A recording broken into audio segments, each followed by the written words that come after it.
très grave. nga baal ma de nañ ma baal. c'est-à-dire. non loolu mooy sama gis-gis. waaw non waxuma sa wax je suis d'accord avec toi que ce point de vue là. mais c'est très grave tu sais pourquoi. lan ci grave. nous sommes dans une société. et Macky Sall avait dit que la société ne l'accepte pas. Macky Sall loolu la waxoon clairement. Aujourd'hui ça veut dire que li nit ñi di waxee nii c'est comme si la société a commencé à l'accepter. Et si la société commence à l'accepter, ça ne sera pas criminalisé mais légalisé. Ah, parce que accepter si la société commence à l'accepter, on parlera plus de criminalisation mais on parlera de légalisation. xam nga tax ma wax la xam nga tax. mais Aliou sa premier ministre moo ne c'est toléré. moom laa wax maintenant si c'est-à-dire le danger est là.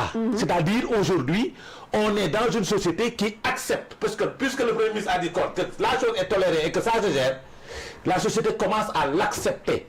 Si la société sénégalaise commence à accepter l'homosexualité, elle sera légalisée. Et voici le danger. Donc le combat pour la criminalisation de l'homosexualité est un combat légitime pour bañ ñu légaliser. Parce que li nit ñi di wax mooy li may wax sànq li tax ma dagg la sànq mooy il faudrait pas qu'on mette dans la tête gis nga nu mu tuddati noo ko tuddee noonu xaw ma transmission volontaire bi. Si l'homosexualité continue on aura la transmission volontaire. Pour stopper cette transmission volontaire du VIH il faut arrêter l'homosexualité. il faut mais noo koy arrêter il faut le criminaliser. Parce que lii di raam nii day dëggal liñ ma waxoon man en 2013. mooy kii remplacé Macky Sall boobu dañ ma koy wax en 2013 Ousmane Sonko n'avait pas créé son parti le PASTEF n'était pas né. dañ ma koy wax en 2013 ne ma kii wuutu Macky Sall mooy légaliser homosexualité. maa ngi koy commencer di gëm. parce que la société commence à l'accepter. Qu'est-ce que nous disons? Qu'est-ce qu'on entend dans ça? C'est vrai quand même qu'on commence à accepter. Qu'on commence à l'accepter, qu'est-ce qu'on nous dit? Qu'est-ce qu'on nous dit? C'est leur vie privée. C'est ça qu'on nous dit, hein? C'est grave. C'est ça qu'on met sur la table. waaw léegi Adou li ngay esprit bi lan moo ko fi indi. waaw xam nga lu ko fi indi. waaw le concept toléré. waaw foofu la waxee. loolu nag mooy danger. yéen a bokk fi ngeen waxee kii loolu la wax. moo tax ma loolu sama problème. c'est-à-dire. c'est un danger. wax dafa garaaw. wax moo garaaw. tant Macky Sall ba mu ne tant que maa ngi fii kenn du ko daganal. palaat yaa ngay ñëw. kii sëriñ indi ma kudd pour sama dote bi. palaat yaa ngi. saa yu waxal. palaat yaa ngi ñëw palaat yi. man kii na. palaat yaa ngi ñëw. palaat yaa ngi ñëw. non c'est bon. ah palaat yaa ngi ñëw. non mënoo jël ñaari plat de c'est pas possible. palaat yaa ngi ñëw. waaw yeggali waxal. palaat yaa ngi ñëw du dëgg. c'est-à-dire ce que je dis man. il faut nit ñi déglu ma. Macky Sall discours bi mu teniroon ba wax ko moom la concerné en tant que chef d'État. C'est vrai. ba ne tant que mi ngi fii kenn du ko daganal ci réew mi. ba fi nekkee benn. et suñu société bi nangu ko. te nag Macky ba fi nekkee affaire jalaa ñëwul woon comme ñii. est-ce que tu comprends maintenant ba mu fi nekkee ba muy dem ba keroog ñuy def déclaration naan c'est toléré c'est-à-dire li mu wax sax moo gën a grave dafa ne suñ ko légaliser casus bellis lay andi mais c'est toléré et on le gère. Maintenant, quand c'est toléré, on prépare la psychologie du Sénégalais à l'accepter en disant que c'est une dundu la, c'est une vie privée la. Fii ku ne am na fi vie privée. Mais homosexualité amul vie privée. muy góor ak jigéen amul vie privée. Donc psychologiquement l'objectif bi ñu amoon ñoom ñi nga xam ne ñoo ŋànk homosexualité au niveau international mooy fexe ba suñu population yi accepté ko kan moo leen ci dimbali. C'est le premier ministre qui l'a dit. Qui a dit que dans notre société on le tolère. ba nga ko waxee ba tey. C'est-à-dire li ñu toléré woon dans notre société mooy góor bu efféminé c'était toléré parce que doon togg xew yi. Mais homosexualité n'a jamais été tolérée dans notre pays. changé woo ko daa. borom ñaari tur kenn mësu ko toléré Sénégal ñi ko daan def dañ ko daan nëbb. loolu dëgg la. ñi ko daan doon dañ ko daan nëbb. kenn mësu koo toléré laa wax. bañ nañ ko ba ci nguuru Macky Sall suul nañ fi nit ci cimetière ñu génne ko taal ko. parce que nanguwuñu ko. waaw la déet.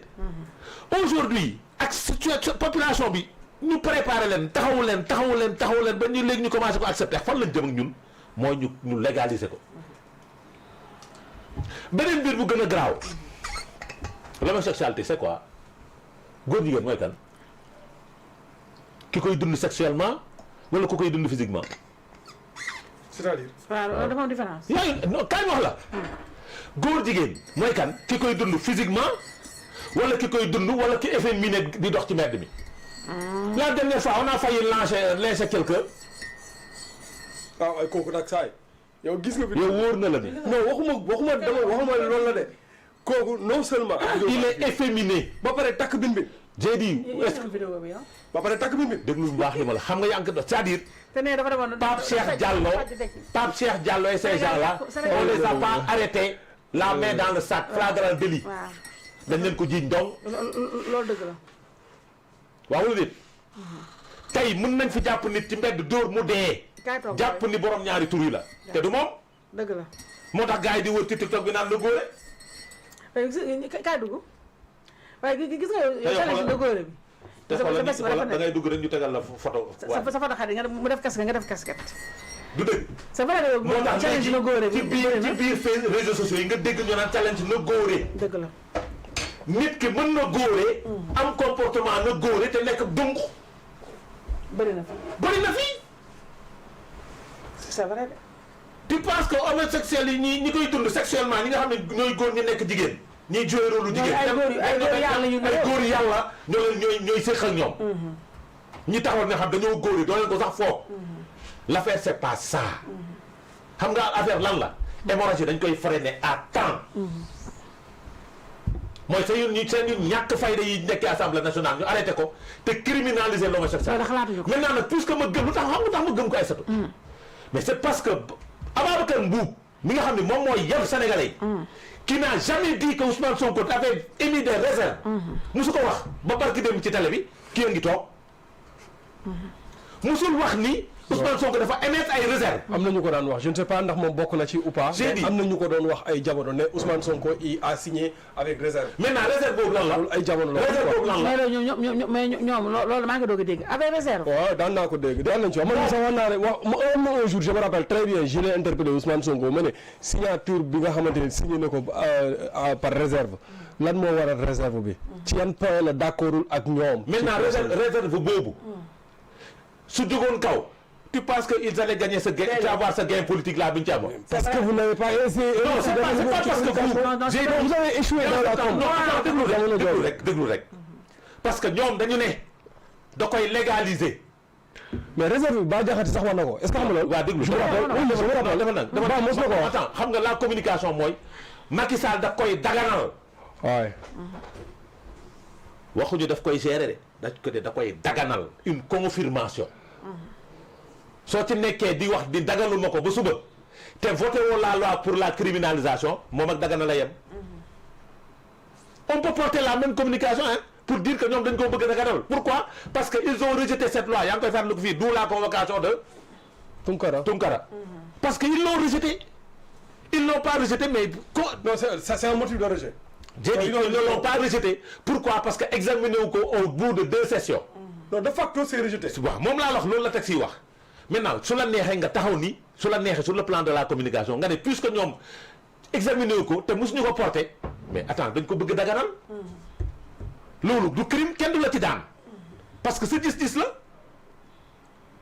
le combat qui vaille mooy fexe ba ñu bañ koo légaliser dans ce pays te nii ñuy préparer psychologie sénégalais yi nag. commencé ko accepter. ba gars yi commencé koo accepter. di ko toléré di toog ci bi naan non di ko toléré parce que nit moo taxoon ne toléré nañ ko. léegi sa toléré dans ce pays mooy nit ki am na droit am vie privée. ba léegi gars yi ñoom nëbbatuñu sax léegi rusutuñu.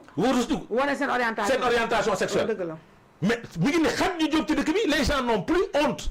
parce que da ngay dugg ci réseaux sociaux yi gis koo xamante ni mi ngi fii Sénégal di wane ne moom loolu lay dund. carrément. pourquoi parce que dafa am déclaration bi nga am. déclaration boobu am nag moo andi problème ci réew mi. te déclaration ki ko def benn nit la. taxaw ne c'est toléré dans ce pays ñu ngi koy gérer et c'est toléré. maintenant quand il le disait day rappeler nit ñi ne. moo fi defoon réserve comme ni ko Boubacar waxoon mais ba mu fiy def réserve lan la yan la defoon réserve sur quel point la defoon réserve. il faut rappeler que Mbéri Sylla mouture bi mu defoon pour déposer la loi sur la criminalisation de l'économie sexuelle mouture boobu lañ jox Babacar Mboup. Mbéri Sylla député APR moo préparé woon projet de loi boobu du temps de Macky Sall. moom lañ jox Ababacar Mboup. Ababacar Mboup ko wax ci télé bi nee na mouture am lañ jël. defaraat ko dem waxtaan teg nit ñi. ah bon oui c'est ça qu'il a dit. Amy Ndiaye Gniby du temps de Macky Sall déposé na projet de loi bi. sa xarit ba nekk Canada naan wuu maa ngi nii di dégg suite. déposé woon na projet de loi bi.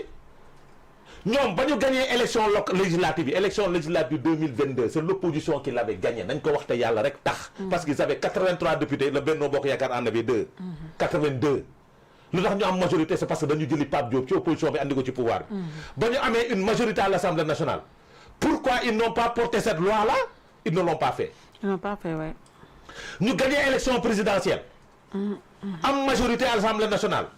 pourquoi ñoom teguñu loi bi au niveau national pour tiñe loi Benno Bokk Yaakaar ils ne l'ont pas fait. ils ont dit soo leen ñu voté lee ñu am majorité Assemblée nationale la première loi bi ñuy voté mooy la criminalisation de l'homosexualité. aujourd'hui ils ont 130 députés. te jusqu'à présent la loi n'est pas entrée sur la table.